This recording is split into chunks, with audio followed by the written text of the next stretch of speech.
মাকামে মাহমুদ বলতে কি বোঝানো হয়েছে? মাকামে মাহমুদ বলতে অবশ্যই রাসূলুল্লাহ সাল্লাল্লাহু আলাইহি ওয়াসাল্লাম শাফাআতুল উযমাকে বোঝানো হয়েছে, বড় সুপারিশকে বোঝানো হয়েছে। শাফাআতুল উযমা বুঝছেন?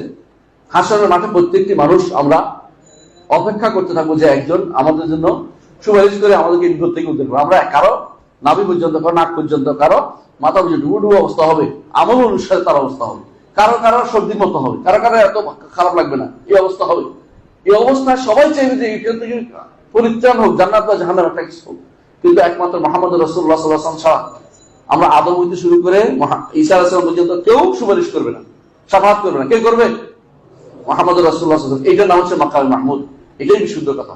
এটা শাফাআত, মাকাম শাফাআতুল উযমা, এটা কেউ কেউ বলেছেন। কারো কারো মত হচ্ছে যে মাকাম মাহমুদ বলতে বলছে আরশের উপরে মুহাম্মদ রাসূলুল্লাহ সাল্লাল্লাহু আলাইহি ওয়াসাল্লামকে আল্লাহ তাআলা বসাবেন। এটা যদি কোনো, এটা ইমাম মুজাহিদ রাহমাতুল্লাহ আলাইহি বলছেন। এটা মুজাহিদ ইবনে জাবার রাহমাতুল্লাহ আলাইহি থেকে সহিহ সনদে সাব্যস্ত হয়েছে, এবং এটাই আমি বিশুদ্ধ মনে, এটাও আমরা বিশুদ্ধ মনে করি যে সহিহ সনদ সাব্যস্ত হয়েছে। কিন্তু কেউ কেউ মনে করে সহিহ সনদ না, এটা হলো সনদ শুদ্ধ হওয়ার সাপেক্ষে। কিন্তু এটা একটা মত, এটাকে সব মত মনে করে। বিশুদ্ধ মত হচ্ছে, সব এর চেয়ে বিশুদ্ধ মত হচ্ছে কোনটা? যে শাফাআতুল উযমা, এটা হচ্ছে মাকাম